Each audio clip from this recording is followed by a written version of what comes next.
Greg Cunningham quotes, if something is so horrifying that we can't stand to look at it, perhaps we should not be tolerating it.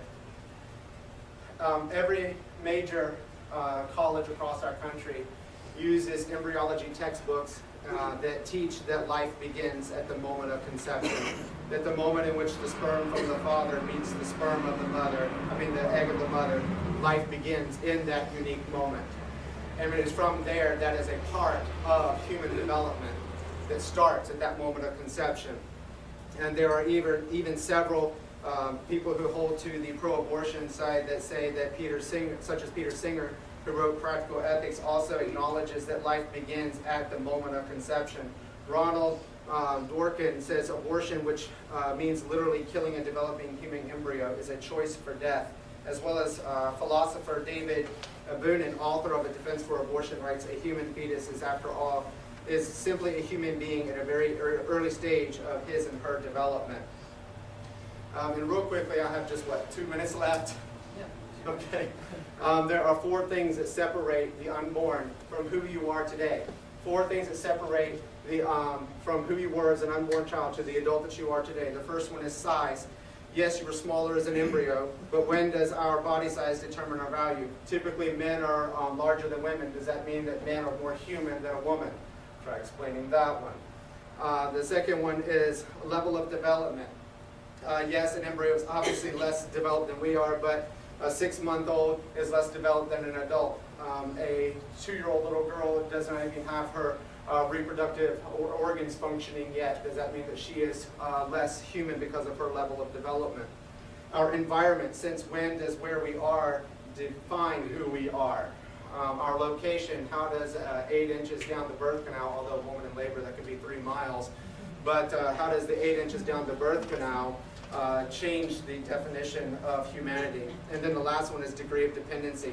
Sure, you depended on your mother for survival while in the womb, but since when does dependence on another human being mean that we can kill you? Just take a look at the dependence that so many people have upon our own government.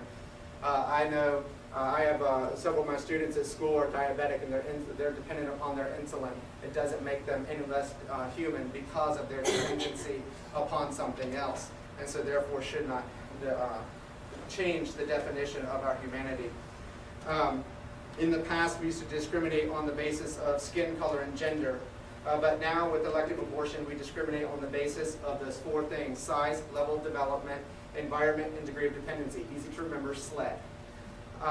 We've simply swapped one form of bigotry for another. In sharp contrast, pro-life advocates contend that no human being, regardless of life, size, level of development, environment, degree of dependency, race, or gender, or place of residence, should be excluded from the human family.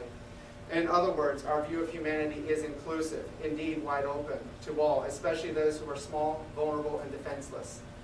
Our commonality is found in our human nature, not our size, level of development, environment, or degree of dependency. And if we base our morality based upon the decision of 9 people in robes, then none of us are secure in our human rights. Thank you.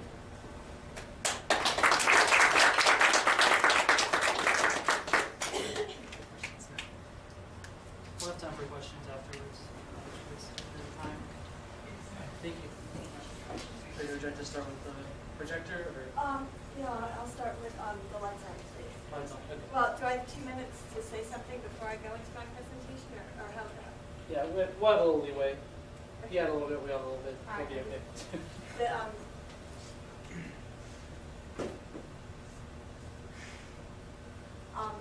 So this was supposed to be my response to what you said? Is that what you said? Yes, you have 5 minutes to respond to it, unless you don't need it. Okay, all right, so 5 minutes. 5 minutes. Okay, all right.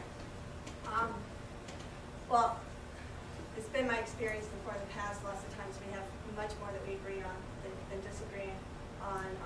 But I did just want to share with you, based on your presentation you just had, an image that I had while I was I don't know who you are, though. This is Ms. Frida Cathcart. Yeah, I'm Frida Cathcart, and when I do my presentation, I'll tell you more about myself. But I'm going to take my to address what you said first.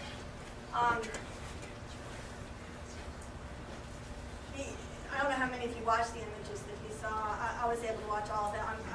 My background is childbirth education, and one of the images that I held on to while I watched what was presented and the video, was of Christopher.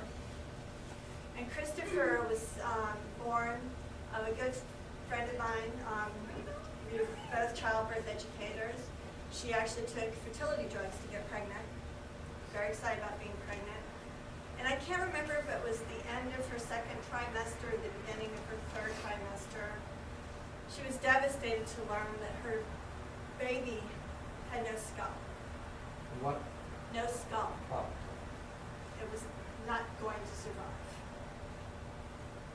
And she did research and searched her heart about what was the right thing to do for her child. And the decision that she made was the more that her child developed within her, the more the nervous system developed and the more her child would suffer. Her child was not going to live. And so she elected to terminate her pregnancy. And after she terminated her pregnancy, I was there outside the hallway when the nurses very lovingly cleaned up the child, put a little dress on it, and had the face and all the fingers and everything that you saw in that video, and brought Christopher to his mother. And she got to spend time with him. And then the family took in a private ceremony and they buried him. And I just wanted you all to know the hard choices that mothers make from the heart because they love their children.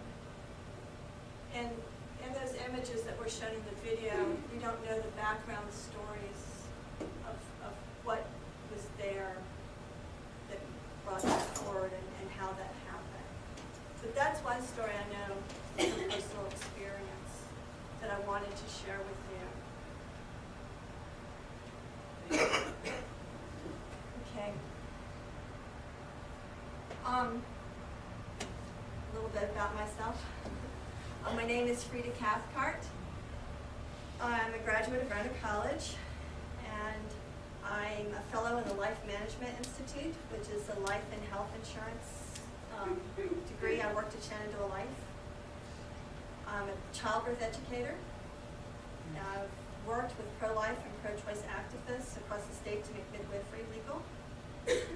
I ran for the House of Delegates this past fall. I'm very pleased that even though I did not win this past fall, I did work on legislation that one of my volunteers brought to my attention, and it passed unanimously in the House in the session, the House and the Senate, and was just signed by the governor.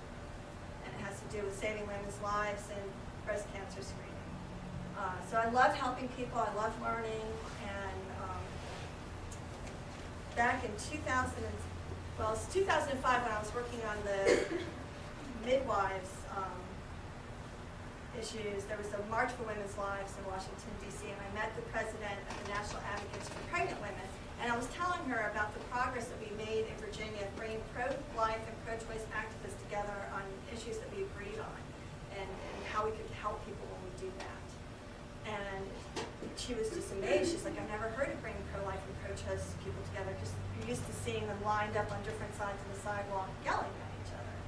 And I was just like, there's so much that we believe on. We should do something. We should have a summit. So we worked and created a summit in 2007 in Atlanta, Georgia, which for a 3-day weekend, we brought pro-choice and pro-choice activists from across the country together to talk about what we did agree on.